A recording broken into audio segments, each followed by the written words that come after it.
Hey guys, welcome to Get Better on Saturday, April 23rd. The level 1 workout for today is every 2 minutes for 16 minutes, where station number 1 is 200-meter run, station number 2 is 30 feet of walking lunges, station number 3 is 30 2 to 4 inch hops, and station number 4 is 6 burpees over an object.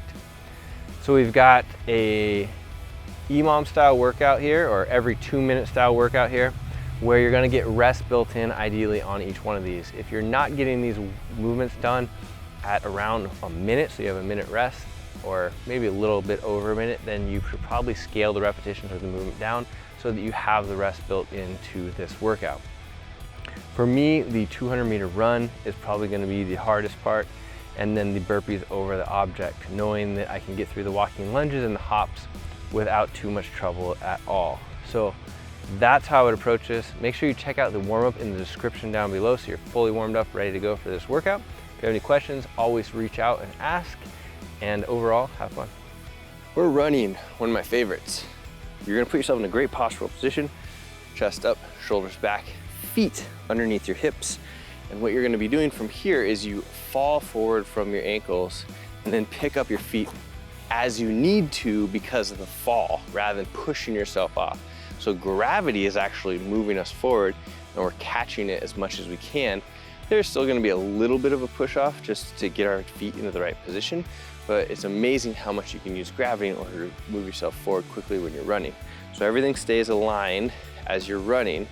Your hamstrings are what you're gonna try and focus on to pull your feet up off the ground rather than trying to push yourself off of the ground. So think of pulling yourself here. And then what you're gonna be doing is also thinking of striking the ground in your midfoot, okay?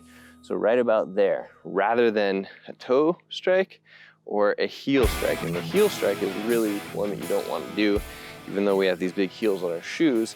What it does is actually slows us down every step, because if we're trying to fall forward, we're stepping like this, you can see that momentum is getting halted every single step if we're doing that. The other thing is that it puts a lot of stress on our joints. So we find that heel strikers have more injuries than people that are having a nice, solid, good strike. Then we're doing a really quick, fast turnover. So almost as fast as we can for a maintained period of time, because that's also been shown to have less impact on our bodies than taking really big strides. And it does make sense when you break it down with like how much weight and impact you're gonna have into the ground with a big stride versus a small stride.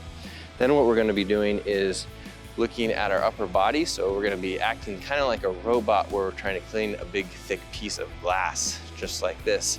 And that's because we're trying to go in a forward direction rather than if we have over rotation. You see how it turns our body? We're not trying to go in that direction, in that direction, in that direction. We're trying to go forward in forward direction. So there you have it. There's the running technique. If you have any questions about running, I'd love to answer them.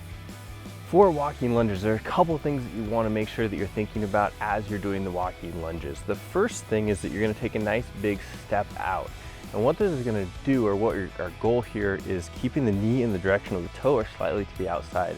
Then we're going to drop down with this back leg, trying to create a 90-degree angle at the front knee and the back knee. So if we take a look from the side, it's going to look just like this. We've got 90 degrees here, 90 degrees here, and then the weight is going to be on the heel of this front foot. So we'd almost flutter the toes in order to keep the weight on the heel. The important thing about keeping the weight on the heel is that it puts pressure on the glutes, or it adds to the contractile ability of the glutes and keeps the knees safe. Because if we have a tendency to step forward on this foot and then go onto the toe here, it puts pressure onto our knee and our kneecap area, which we want to avoid for the longevity of that particular joint. Not to mention, this glute muscle here is our big prime mover that we want to activate anytime that we can. So if we're going to be doing a multiple walking lunges, we're going to take a nice big step, creating 90 degree, pointing the direction of our toe, driving through the heel of this front foot, coming up and switching to the next side, and then continuing on. From this side is the same thing, just going back and forth. If you have any questions about that, let me know. Have fun. For double unders or 2 to 4 inch hops, whether you're jumping twice over a jump rope or jumping 2 to 4 inch hops, the same position is going to apply, where you have your feet underneath you, a little bit narrower, but it's pretty similar to a running start position. Chest is going to be up, shoulders are going to be back, Hands are gonna be at your sides, and you're gonna jump from your ankles or your calves, trying to avoid too much bounce in your knees. So you're gonna be bouncing right here, trying to get 2 to 4 inches off of the ground. Whether you're spinning the jump rope or just tapping at your sides or just jumping. Either way, it's gonna be all the same, whether or not you're adding in those other things. You're just trying to keep the weight bouncing from your ankles and your calves and avoiding overbending at your knees, and that's gonna make it easier for you. And if you have your chest and your up and your shoulders back, it's gonna be easier for you to bring air into your lungs, so the whole movement pattern and movement over time is gonna be easier for you. For burpees over an object, you're essentially just gonna find some sort of an object. We're gonna use this dumbbell, and you're going to 2-footed hop and 2-footed land over that object. It does not have to be any distance off of the ground, and you do not have to be facing it for the burpee over the object. What you're gonna do is have the exact same burpee form as you might have normally, where you're gonna have your squat stance, you're going to have your weighted heels, hinge at your hips, reach for the ground, pop yourself down to the ground, then from here you can jump up, get close to the object, jump over the object, and then repeat on the other side.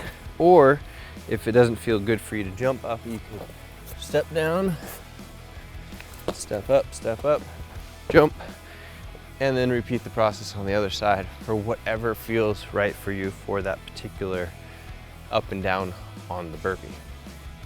That's the workout for today. If you have any questions, let me know. Log your coach and Sugar Bud, and we'll see you on the next workout.